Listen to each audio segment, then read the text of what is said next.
Good afternoon. Matt, you want to start us off? Sure. I don't want to interrupt the email you're typing, so we can pause for a second. Somebody else needs to take a phone call anyway, so. Should we just? Should I exit and come back in 5 minutes? Just really briefly, although I suspect there'll be other questions about this, but for me, just going back to the conversation that we had yesterday, or the Q&A session from yesterday on the letter to the Israelis. There seems to be some confusion about what the warning or what the message to Israel is. And a lot of people have taken the view or have interpreted it as you are threatening a quote unquote arms embargo on Israel. Now, maybe I'm mistaken, but my impression was that's not what is being threatened here or being discussed. So our commitment to Israel's security and to the defense of Israel is ironclad. That will not change.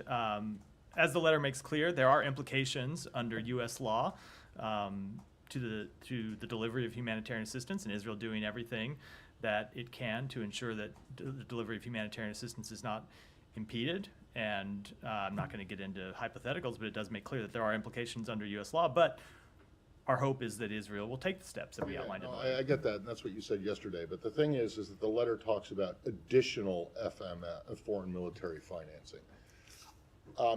As you are well aware, there is a 10-year MOU with Israel that is already on the books that you are obligated to provide Israel with $3.3 billion a year in FMF on top, and then another $500 million a year until 2028 for missile defense programs.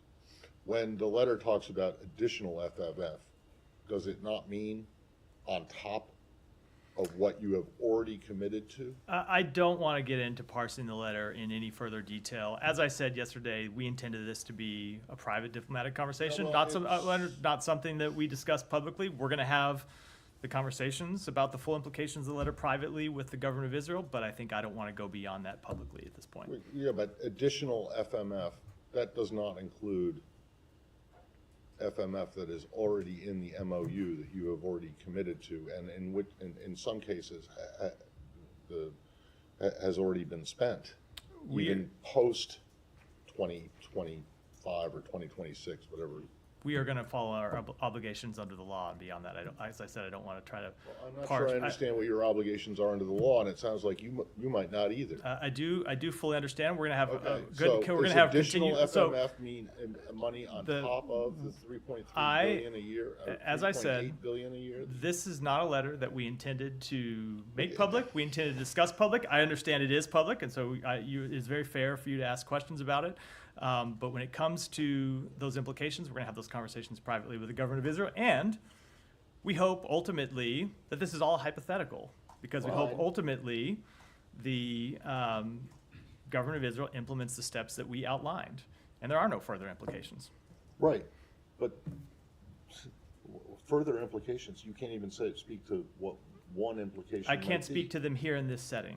And okay, so if we drag you outside and off camera, you'll be able to speak to the implications? If you join the government of Israel, I'm happy to have a conversation with you about the intent of that letter and what we fully mean by it. But I don't think that's obviously that's not a step that's going to happen. No, I'm being serious, Matt. Here, I get it, but I'm being serious too, because there are people up on the Hill who are outraged and demanding that this be rescinded, or demanding that you show proof of any potential violation of international humanitarian law or any hindrance of U.S. assistance getting in, and calling this a threat of an arms embargo.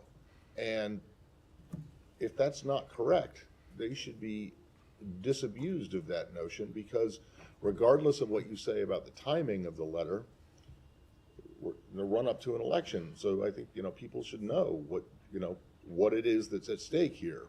Is it additional, on top of what's already in the MOU, which runs until 2028, or does it include stuff that's in the MOU? So first of all, people on the Hill say all kinds of things, not all of which we Yes, respond this to. has become a Look, political thing. it has become a political thing, but that's always the case with this type of matter. I'm not going to get it. What I will say is, look, we do have an obligation under the law to ensure that Israel has a qualitative military edge. We have an obligation under the law to continue to comply with the obligations of the MOU. We also have an obligation under the law to ensure that Israel complies with all elements of U.S. law when it comes So to are the you use saying of that you have not yet figured out security how you- assistance that we provide.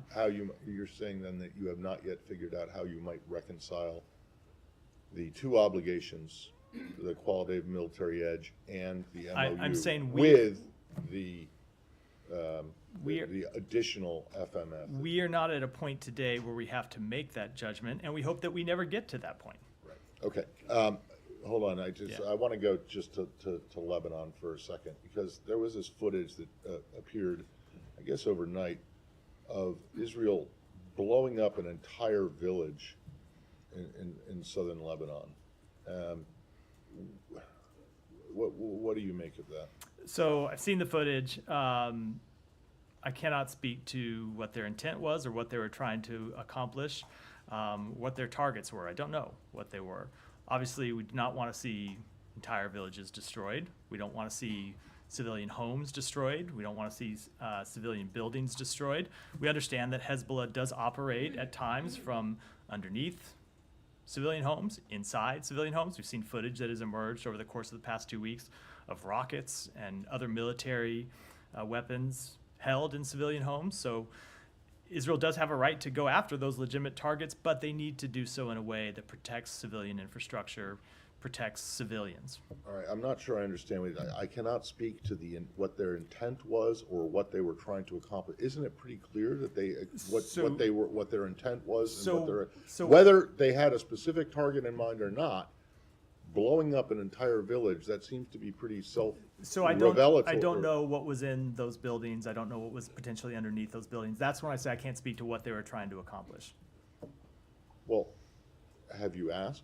We have been in contact with them about this this very incident. I don't have a report back. I don't have a report back to share today, but we have been in contact with them about this incident. Well, okay, maybe not a report, but what did they say? Did they say, yeah, we're looking into it, or did they say, no, we did it and we're? I don't have a readout of those conversations yet. All right, thank you. Just on the letter, have you seen any improvement in aid flow to Gaza since it was sent on Sunday? We have seen some improvement in the last few days. So a few things that we have seen the government of Israel do. Number one, we've seen them reopen the route from Jordan, whereby the Jordan military delivers humanitarian assistance directly to the north of Gaza. 50 trucks with food, water, and other humanitarian goods went in over that route yesterday. We have seen them reopen the Erez crossing in the north. We have seen them open a new access route from southern Gaza to northern Gaza to make sure aid that is coming in through Kerem Shalom can make it to the north. We've seen them open a new route for delivery inside southern Gaza. So again, aid that comes through Kerem Shalom that then gets delivered through southern Gaza. We have seen them take steps to approve new warehouses and other staging facilities for the United Nations and other humanitarian organizations to ease some of the logistical burdens that they have faced in storing and then delivering assistance inside Gaza. And it's our understanding that they informed the United Nations and other humanitarian organizations in the past 24 hours or so that they are going to waive the customs declarations that they were requiring individuals to sign to bring goods in. They're going to waive them for 12 months, which is an important step that the humanitarian organizations have called on to be taken and something that was included in the Secretary's letter. So we have seen them taking initial steps over the past several days, but of course the proof will be in the pudding ultimately, and we want to see them take additional steps, and we want to see ultimately the results change, and the results will be more trucks coming in, more food getting in, more water getting in, and civilians having the basic needs that they require to go about their daily lives. Okay, thanks. And then just on this strike on Nabatea that killed 16 people, including the mayor, the caretaker prime minister said Israel intentionally targeted a meeting of the municipal councils, to discuss the city's service and relief situation to aid people displaced by the Israeli campaign. What's the administration's understanding on that, and do you find it acceptable to strike such a meeting coordinating aid? So I can't speak to this strike. I don't know what it is that they were targeting. I would direct you to them to speak to it. Would you find it acceptable to strike a meeting that was coordinating So if they aid? were targeting civilians, obviously that would not be acceptable. I don't know that that's what they're doing, which is why I can't comment on this strike, because I don't know what their intent was, what they were trying to accomplish, and ultimately what they did accomplish. But obviously, if it was a meeting of civilians to coordinate aid and they were intentionally targeting that, of course that would be unacceptable. But that is the type of thing we'd want to see verified. There's been several strikes, obviously, there's the village of Cana, which the whole village was just about destroyed, and there's Nabatea here, where they killed the mayor during this meeting. And so I have a hard time understanding why you can't comment. I mean, you told them yesterday, well, yesterday was specifically on Beirut, when, by the way, today they bombed a place in southern Beirut. So, I mean, sometimes you say you can comment, other times you don't want to comment. I mean, where are you here? So I can comment on an overall policy, and I can comment on a specific strike when we have verifiable information about what it is that happened, what they were trying to accomplish, whether they made a mistake or not, whether they accomplished their objective, whether their objective was a legitimate one. And obviously that varies from strike to strike. There are times, for example, with the World Central Kitchen strike, where we know obviously that they were striking civilian humanitarian workers, and it's very clear that something went terribly wrong. There are other instances where they strike a site where there are terrorists who are embedded there and there's civilian harm, and you have to ask questions about how that happened, whether they knew what they were doing. And then there are other strikes where the picture can be very mixed. So that's why it's always difficult to comment on individual strikes when you are in the fog of war and don't have always complete information. I can tell you as a general principle, of course we want to see civilians protected, and we want to see Israel do everything within its power to minimize civilian harm. That applies to Gaza. It applies to the war against Hezbollah as well. But it's specifically on the strike this morning or today in southern Beirut. Yesterday you said, you're opposed to bombing, general bombing or massive bombing or what have you in Beirut. Today they struck the target in southern Beirut. So they Are you okay with that? Or? So they do have the right to target members of Hezbollah. They have the right to target terrorists who are committed to the destruction of Israel, who are committed to death, to murdering civilians. What I made clear yesterday, what you have heard us say, is that we are opposed to the bombing campaign in the way that we saw it proceeding over the past few weeks. We're opposed to the near daily strikes, and sometimes daily strikes, and sometimes multiple strikes a day in densely populated areas in Beirut. That's what we saw for a course of 10 days to 2 weeks, and we made clear to the government of Israel that we were opposed to that intense daily bombardment of Beirut, and we saw it dialed back significantly. It's not to say that there can't be some strikes that are legitimate, but the type of bombing that we saw happening day in, day out in Beirut, that was causing civilian harm, that was causing mass civilian displacement, that was destabilizing to populations inside Lebanon, is something we were clearly opposed to, and we made clear to them. Yeah, but you made that clear several days after it got reduced. You didn't say it when it was happening. You weren't saying that. We did make it clear to them privately while it was happening, and we saw a change in behavior after we made it clear.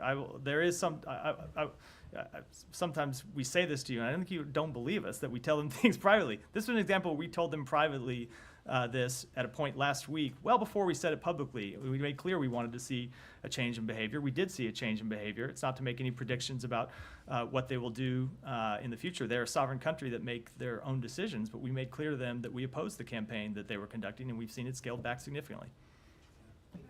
Yeah. I'll come to you next, Eva.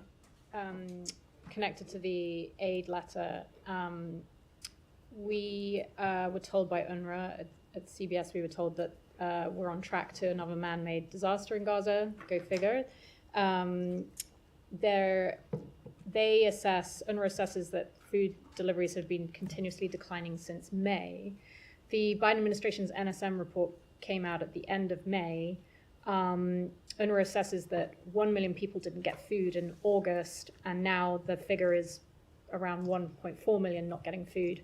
Is this a timeline that the State Department is also tracking in terms of food aid declining and not reaching that number of people since May? I can't speak to their numbers. I haven't seen that report. And those are their numbers, not ours. But we have seen the situation get incredibly serious and incredibly dire. And that's why we have been engaging with them to make clear that there needed to be a change in behavior, there needed to be a turnaround. And when we didn't see sufficient results, it's why the two secretaries sent this letter that they sent on Sunday. Now, over the past few days, as I said, we've seen some initial positive steps. We need to see much more done on the ground to make sure that people get the food, water, medicine, and other goods that they need to get. These initial steps have been important. They are not at all sufficient in any way to address the very serious humanitarian needs on the ground inside Gaza. So I'm asking in the sense that if you had been tracking that, is it possible that at some point the department could have, and the administration could have reopened the assessment of whether Israel is restricting aid getting in or not? And I know you talk about like it being a problem with Hamas taking the aid inside the Strip, and that's also affecting people getting it. But was there at any point did at any point the administration look at reopening that assessment early? I know you have to do it again in May, but no, it's so it's not a question of reopening the assessment or not. We have to make a report again to Congress in May. Our assessment has been ongoing, and that's what we made clear when we released the report. Is that the report that you have to release the report at a snapshot in time that is mandated by National Security Memo 20. And the judgment that we made in that report was a judgment about where things stood when we released the report. And we made clear in releasing that report that our assessment would be ongoing. We'd wait until May to issue a report again, but we weren't going to wait until May to make further assessments. They have been ongoing, and it is our ongoing assessment of the declining levels of humanitarian assistance that led us to step up our interventions with the government of Israel that ultimately got us to where we were when we sent this letter. But if this assessment is ongoing, does this department at least have an idea of how many people were not getting any food in August, for example? I don't. I can tell you that if you just look at the level of humanitarian assistance coming in, the level had declined dramatically, and the level in September was the lowest it had been in the past year, and that levels were down by 50%. What kind of window are we talking about here in September? Because we saw those new customs rules introduced by Israel. So are we talking about September, October, that this has become... They had declined dramatically in September, and they had gone down even more in October. Okay. So, thank you. yeah. Oh, I'm sorry. I told Hiba I'd come to her next. Yes. Sorry. Thank you, Mark. I want to follow up on that strike in southern Beirut today.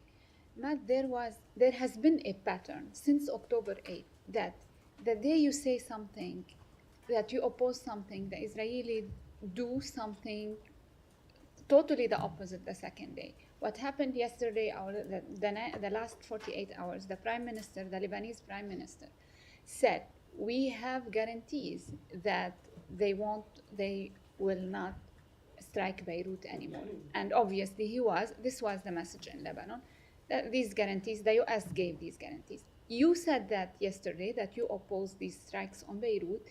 Kirby, I think in his briefing said that. I mean, does that concern you?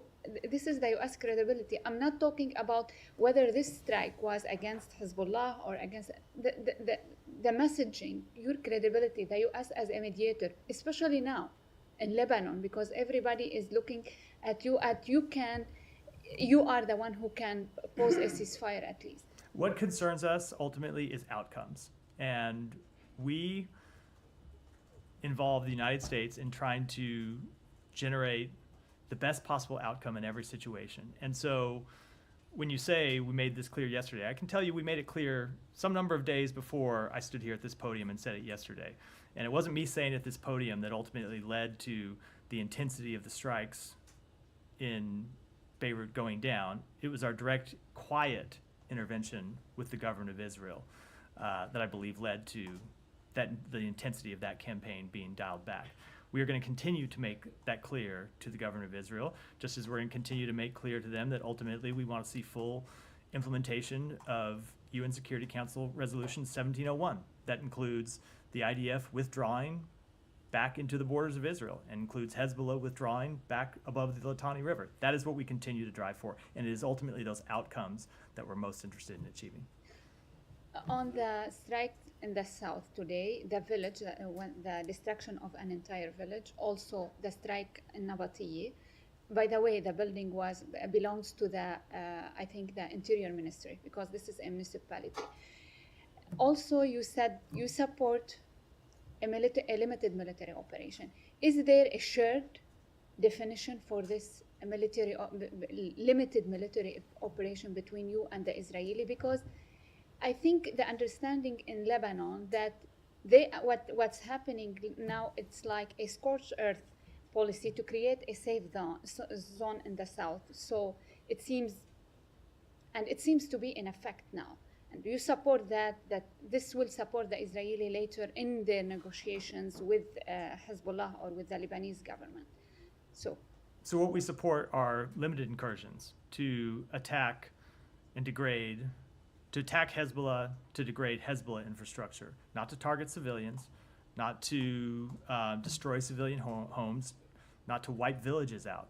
We do support campaigns to take on Hezbollah because for the past year, we've seen Hezbollah refuse to stand down on its attacks that had led to Israeli response attacks that ultimately displaced tens of thousands of people on both sides of the border. That has been an untenable situation for the people of both countries.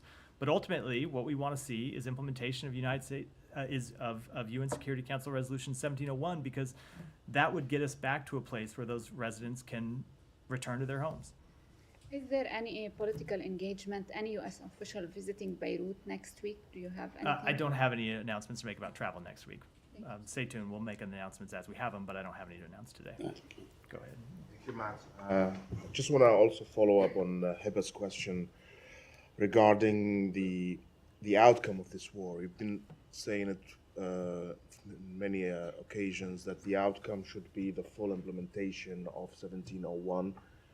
And as the fighting goes on, we see ourselves further away from achieving that by military means. I remember when I asked you about Naim Qasim's statement that he is willing to go with Berri, the Lebanese Speaker of the Parliament, that you were saying that, yes, we want it ultimately, but now it's time for Israel to attack Hezbollah.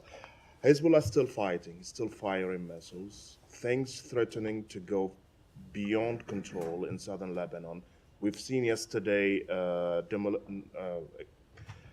Israeli military just, I don't know what the word to describe that, but a whole village went into nothing in southern Lebanon. Do you feel that maybe this approach of you, allowing Israel this window, is actually dragging you more and more into something that you don't really want?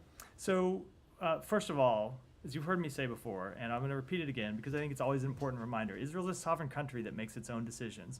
And we impress upon them what we believe the best outcome is for their security interests, for the security interests of neighboring countries, for the security interests of the broader region. But these are decisions that Israel ultimately makes, and we will intervene with them to make clear what we think is the outcome that they ought to pursue.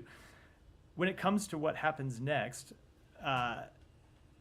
obviously, we want to see a change in the political situation in Lebanon because we want to see them elect a president. We've made that clear. But the part of the question that I'm having a little bit of trouble with is it removes any agency from Lebanese political actors and the Lebanese political system and puts it all in the United States. It is ultimately up to the people in Lebanon, the Lebanese government, to break through the dysfunction that has plagued it and elect a new president, something that we have made clear, something the international community has made clear that they want to see for some time. It is up to the Lebanese people to break the stranglehold that Lebanon has had, that Hezbollah has had on the Lebanese government. We can do our part, other countries can do our part, but the countries in the region play a role in this too. The Lebanese people play a role in this too. So what we want to see happen is Hezbollah degraded, Hezbollah pull back, Hezbollah finally meet the obligations that they committed to in 2006 and have never fulfilled. It's important to remind people of that because it is an important part of the story of how we got here today, and we're going to continue to work to try to achieve that outcome. But Matt, Israel is a sovereign state, of course, and can take its own decision, but you are providing them with weapons.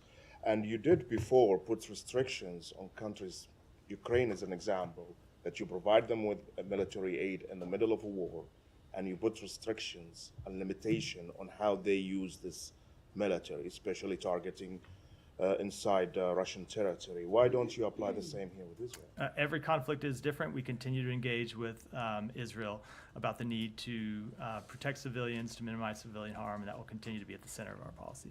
My last question is about a report that came out a couple of hours ago in New York Times, or I saw it a couple of hours ago, maybe it was early.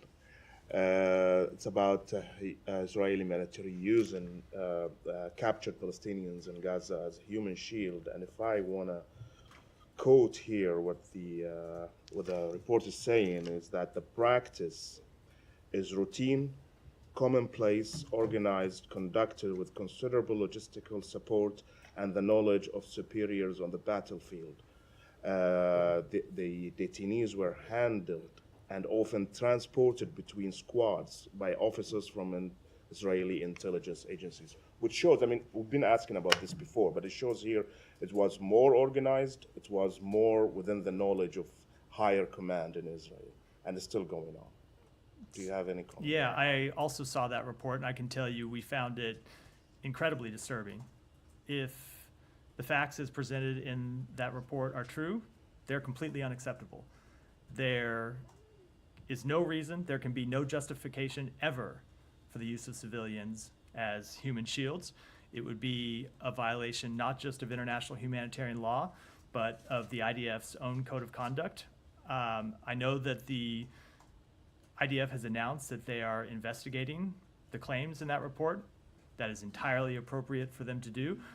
But even more than investigate, if they do find violations, people need to be held accountable, and they need to take steps to ensure that these practices are not repeated. Yeah. Yeah, thank you, Matt. I have several questions too. First, did you get any sense from the Lebanese leaders that you are talking to that they are ready to move forward to elect a new president and to get rid of the Iranian and Hezbollah influence in Lebanon? I'm not going to speak on behalf of the officials inside the Lebanese government that we have engaged with. Obviously, as you know, the secretary spoke to the prime minister on Friday. He spoke to the speaker of the parliament on Friday. We've made clear that we believe it is in their interest and in the interest of stability in the region to elect a new president, but I'll let them speak for themselves. And second, on the buffer zone in the south, Israel, it looks like they're planning to establish a buffer zone 2 kilometers from the border inside Lebanon. Do you support such move? Now, I don't know what you mean by buffer zone. If it means Hezbollah pushing back to be on the Litani River, obviously that's something we support. If it's some kind of other buffer zone, for example, if it's a buffer zone that would be occupied by the IDF, that would be something we would oppose. And on the letter that the secretaries sent to Israel, today, news reports said that Prime Minister Netanyahu convened an emergency discussion on increasing aid to Gaza, and senior Israeli officials said that the aid will be expanded soon. Did you get any response from the Israelis in this regard? We have been, we obviously have gotten a response from them. We've been in contact with them about the elements contained in the letter. I will let them speak for themselves, but we have made clear to them that we expect them to take it incredibly seriously. As I said, we have seen in the past few days them take some initial steps, but there's much more that they need to do. And finally, why did you give them 30 days ultimatum, not more, not less? Well, if you look at the letter, it says we need to see immediate action, and we have seen immediate action, but we also make clear that there are some of the steps that would take more than 3 days, 4 days, 7 days. For example, the ability for people to relocate from Mawasi to areas inland before it gets cold, something that you can't do overnight. You have to be able to set up places for them to go. You have to have food when they get there. You have to have sanitation facilities. Those aren't the kind of things that can happen in a week or a few days. So we thought it was reasonable to give Israel a bit of time to implement those steps that we recommended in the letter, but that there are other things that needed to happen urgently and immediately, which is what we've seen over the past couple of days. And one more, if you don't mind. News reports said too that the secretary is ready to put forward a plan for post-Gaza war, and the deadline would be after the elections. Is this accurate, and do you have a specific plan to offer? We haven't made any decisions in that regard. We continue to be in consultation with a number of countries in the region.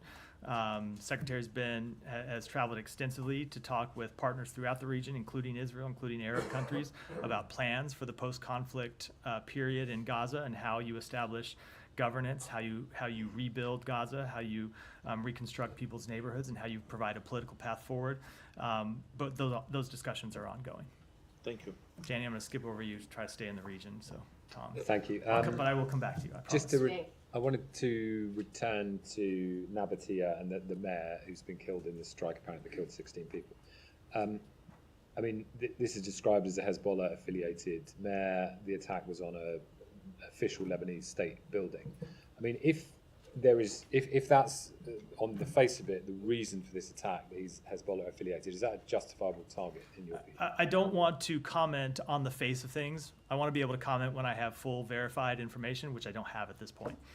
I'm asking a question. I mean, you said earlier that Israel has the right to target members of Hezbollah. I mean, would you regard a Hezbollah-affiliated mayor of a village as a member of Hezbollah that Israel has the right to target? Again, I don't even have confirmation that he's a Hezbollah-affiliated mayor. I'm taking your version of the story. Before I comment on the specifics of a strike or deal with that kind of hypothetical, I would want to know the full particulars, which I don't have at this point. I mean, and the reason I asked the question is just about policy, because obviously a lot of this is using American-supplied arms.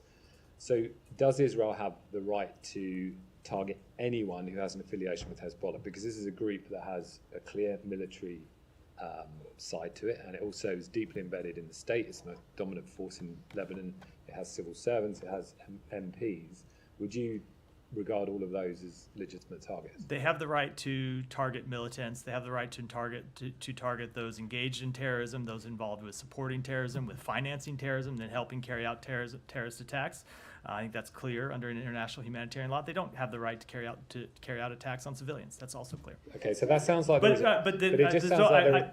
hold on. When you want to get to the next iteration of looking at an individual person, have to know the specific facts about the individual I'm not person. actually asking you that about an individual person. I'm just asking. It sounds from what you're saying as though there is a line in the, civil servants or MPs who some countries do not designate the political wing of Hezbollah as a terrorist organisation, as I think the US does. But it sounds as though you are putting a line there and saying. I will not either agree or disagree with your characterization. I'm going to stand on the words that I just outlined for myself. I just want to expand this because I think it does go to what the strategy is here, what your strategy is as the primary military backer of Israel in terms of this operation. Because you have moved from a strategy just a few weeks ago, which was get the residents of Israel back to the north, get the residents in Lebanon back to the south. Basically, that was your primary objective, and then rolling into that, trying to get 1701, implemented as part of a short truce where you can get people talking. But you're now way beyond that, because you're now in a situation where you're saying, you want a new president elected. You've said it's up to the Lebanese people to break the stranglehold that Hezbollah has on the Lebanese government.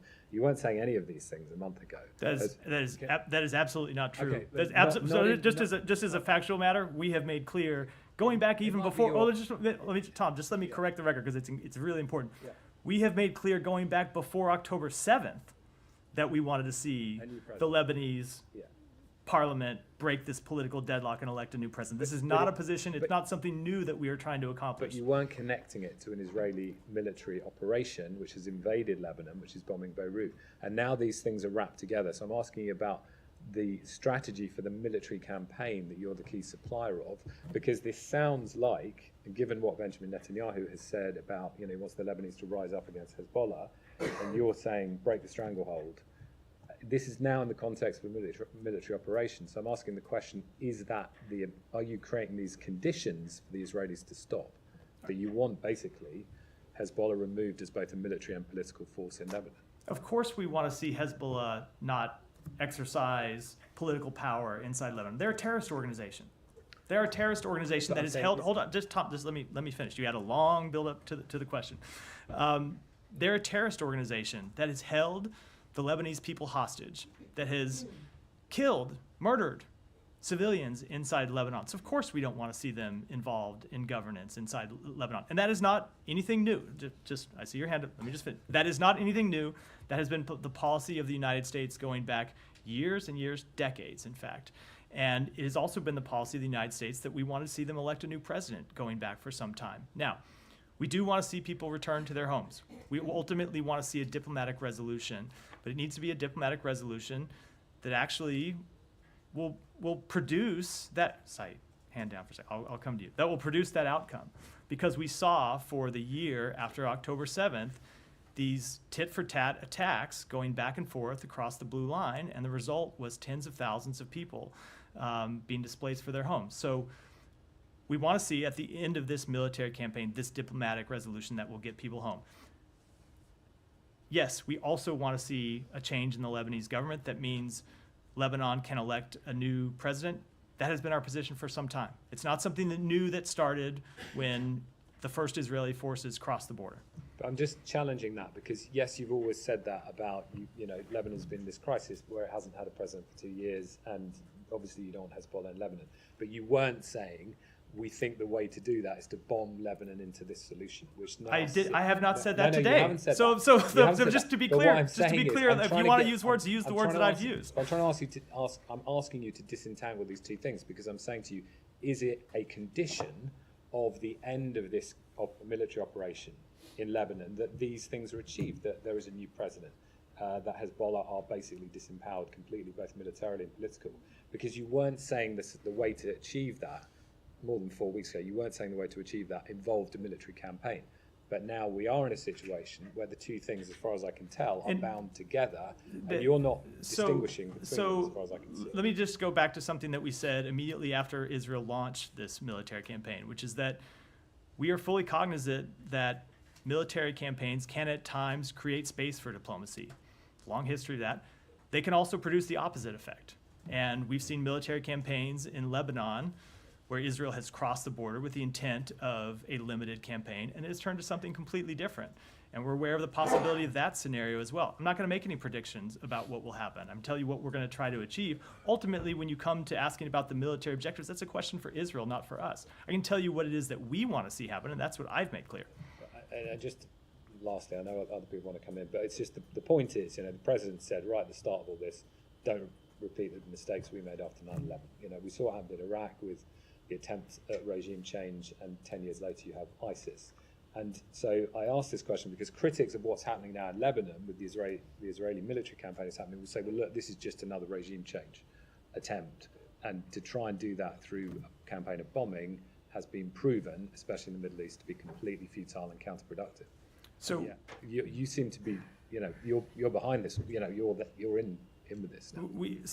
We are not interested in regime change. We are interested in the people of Lebanon electing a president and breaking the deadlock that a terrorist organization. I don't know how I could be any more clear than that. That's what we've been interested in for years. It's what we continue to be interested in. It continues to be what we push for in our diplomatic engagements. Thank you, Matt. First, on the aid, you said that we've seen improvement in the last couple of days. Do you have any? Can you quantify that? I mean, what are the number of? Yeah, as I said when I was outlining it, 50 trucks came in from Jordan yesterday. There were another, I think it was 20 or 30 trucks that came in on Monday into Erez. So we've seen some initial truck deliveries. And we've seen the opening of these other routes that should allow aid to move around Gaza more easily, and especially move from the south to the north. But the proof is going to be in the pudding. We're going to have to watch and see that all of this isn't just sustained, but that it continues to increase. So the level that you want to see over the next 30 days and so on is what, like 300? 350, it's outlined in the letter. 350, okay, Yeah. all right. That's good. Second, on the issue that Matt raised on the memo, providing Israel with 3.8 billion a year and so on. That was done during the Obama administration. But let me ask you in principle, if a country that you provide aid to breaks the law, regardless of what kind of agreement you sign with them, can't you break away from that agreement, say that they have basically, grossly and fundamentally broken the law or the terms of the agreement? Yeah, we have obligations under our own laws to ensure that countries that are the recipients of U.S. military assistance don't block the delivery of humanitarian assistance, don't impede the delivery of humanitarian assistance, and we take steps to ensure that we enforce that law. We have obligations under U.S. law to ensure that our weapons are used in compliance with international humanitarian law. So in principle, you can declare that agreement to be null and void if it does not fit into your Saeed, I'm not going to get too far into parsing the law from here, as I'm not a lawyer, but yes, we have the ability to enforce U.S. law, of course. Okay, good. Go ahead.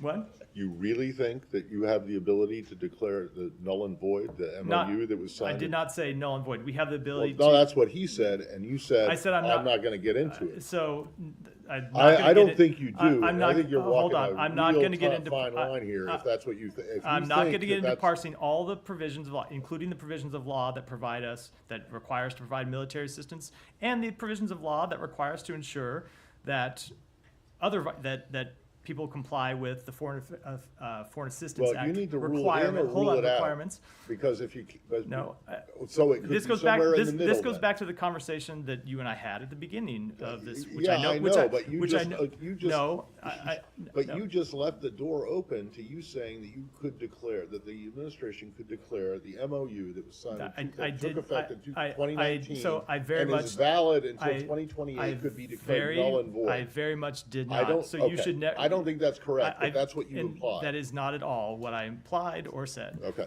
thank you. Let me just continue. Also, in the issue that Ahmed raised on the human shield and so on. I know you've always accused the Palestinian groups or even Hezbollah of using civilians as a human shield, but you declare them as terrorists.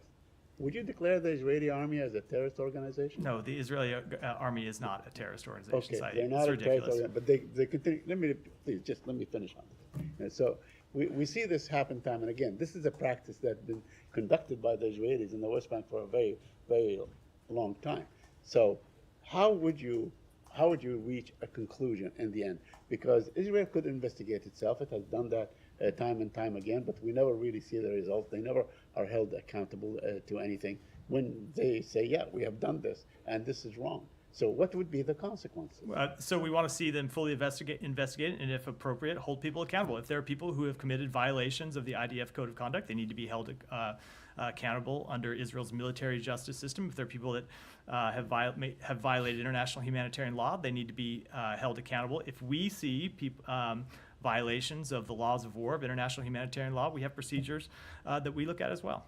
And one thing on Aisha Noor, the American that was killed, more than a month ago, the activist American. Her family are demanding justice. Have you heard from the Israelis on this issue? How long will it take? We have been in contact with them, including in the recent days, about the status of this investigation. My understanding is that it is ongoing, and we have made clear to them, including recently, that we want to see it completed as soon as possible. All right, I'm going to try to go to somebody else. Hold on, I'll go to Kylie, and then we're 45 minutes in. I haven't gotten to anything else, and so Kylie, go ahead, and then I'm going to try to go to some other questions. Reiterate questions that have been asked. So, when it comes to the changes you want to see in the Lebanese government, presidential elections, do you think that Lebanon is any closer to actually carrying out those elections today than they were a few weeks ago before the U.S. was really pushing hard on this? I don't have an assessment to offer from here. That's something that members of the Lebanese political system need to speak to. Okay, and then one other question. There's a report that the secretary is considering laying out the day after plan for Gaza after the presidential elections in November.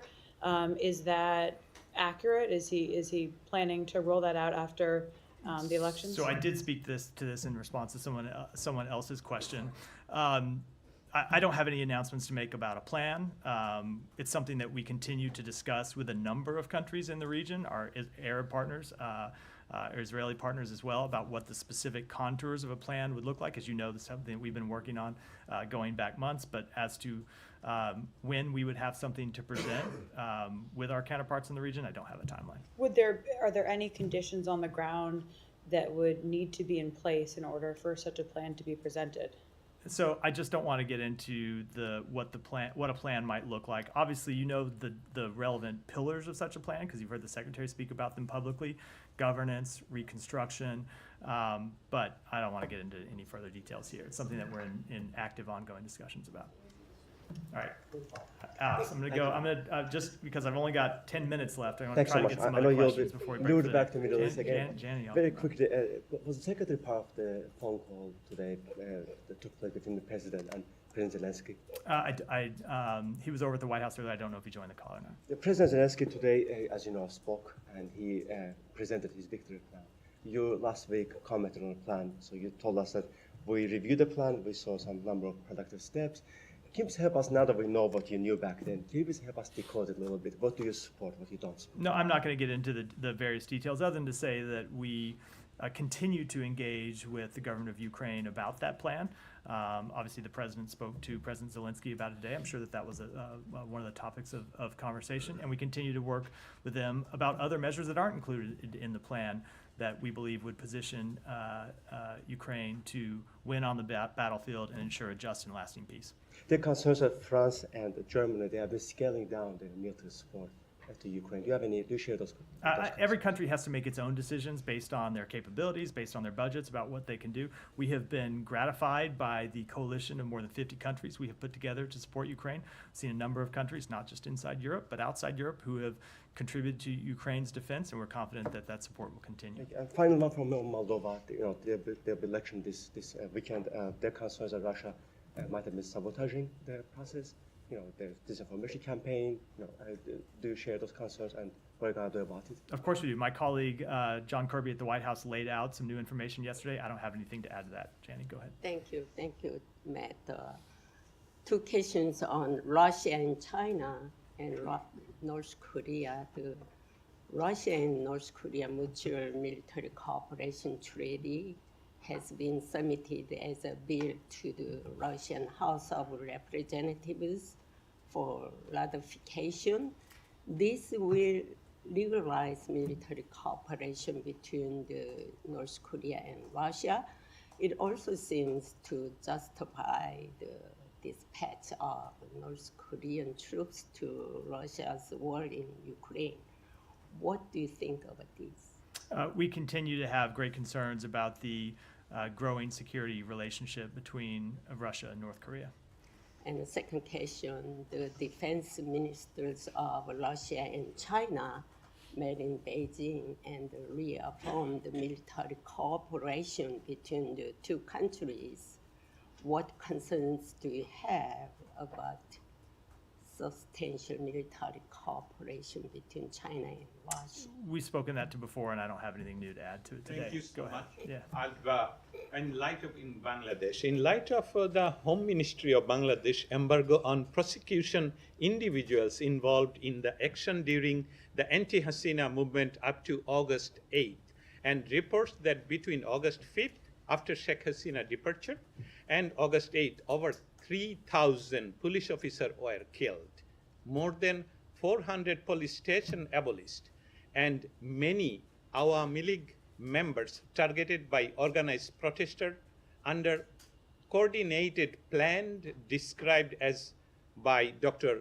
Muhammad Yunus. Will the U.S. administration urge the Bangladesh government to ensure justice for all victims, irrespective of political affiliation? We have made clear that there's no excuse for violence, either conducted against those conducting peaceful protests or conducted by those protesting, and anyone that's responsible for violence should be held accountable. And there are reports that followers of the outlet Hizb ut-Tahrir and Jamaat Islami sang Islamic song and even forced to recitation of Quranic verses on the Durga Puja goddess stage during Bangladeshi largest Hindu festival. How does U.S. administration view this incident, and will it engage with Bangladesh government to ensure the protection of religious freedom and the rights of minority communities in Bangladesh and around? Obviously, we are committed to religious freedom in Bangladesh and elsewhere. With regards to that specific incident, I'll take it back. Do you have any particular answer for that? That's what I said. I'll take it back and get you an answer. Go ahead.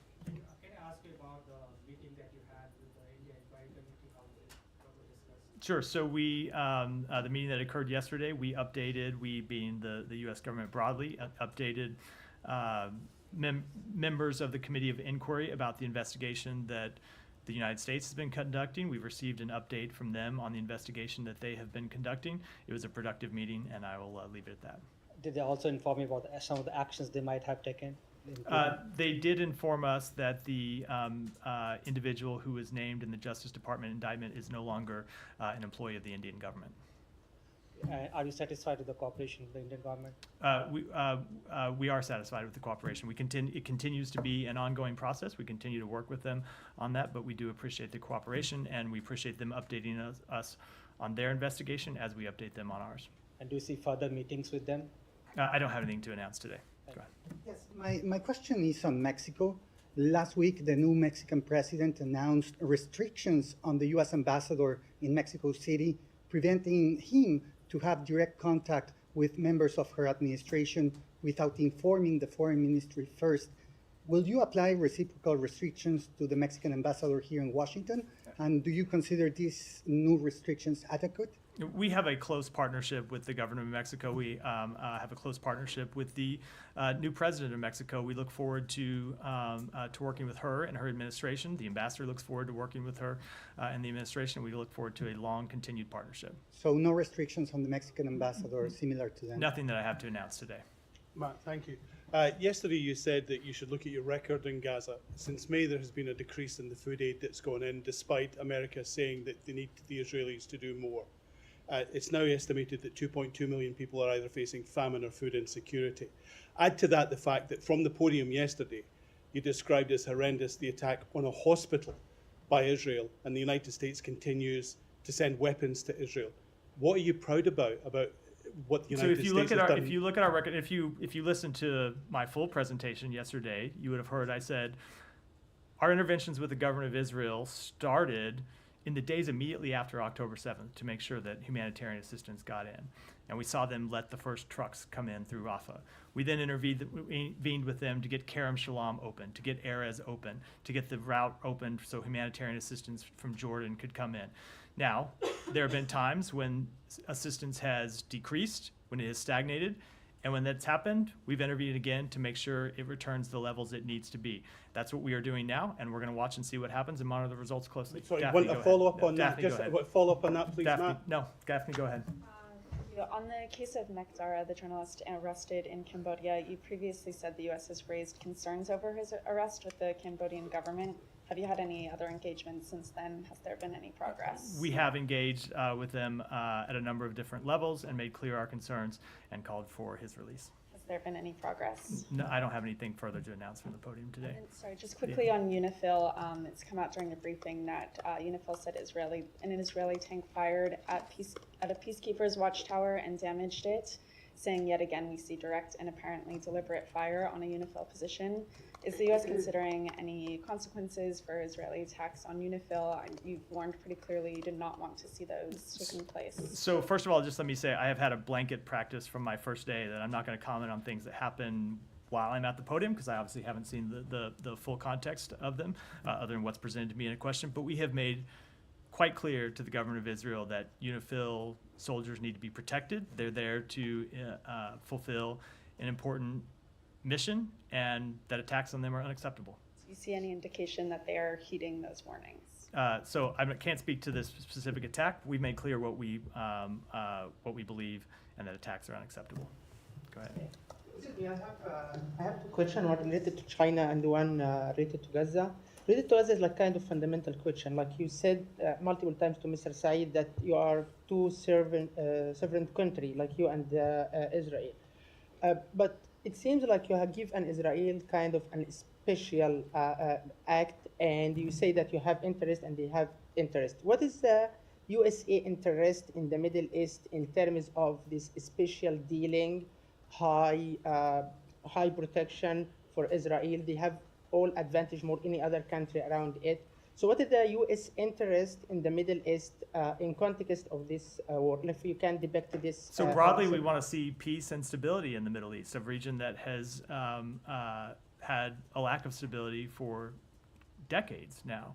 When it comes to Israel, you have a state that has a terrorist organization in Hamas committed to its destruction, that has a terrorist organization in the north in Hezbollah that's committed to its destruction. It has another state, Iran, that is committed to its destruction and proves that every day by funding these terrorist organizations. So we are committed to the defense of our fellow democracy, Israel, in the face of these threats to the state of Israel and to Israeli civilians. And broadly, we want to see peace and stability, and that's what we try to work for with our partners in the region. Okay, second question. China has started kind of military training and maneuvering around Taiwan. These days, do you have any concern as you are fully involved in the Middle East, Israel consumed most of, not most, but many of your weapons and military things. Do you have any concern that China can take advantage of that and like have any operation toward Taiwan? Do you have any concern or reports that So on that? I would say that we have made quite clear to China that we oppose any changes to the status quo when it comes to Taiwan, and we've expressed our concern about their engagements in that regard, including in recent days. But while I know questions about the Middle East tend to dominate the briefing room, I can tell you that all of us inside the administration are focused on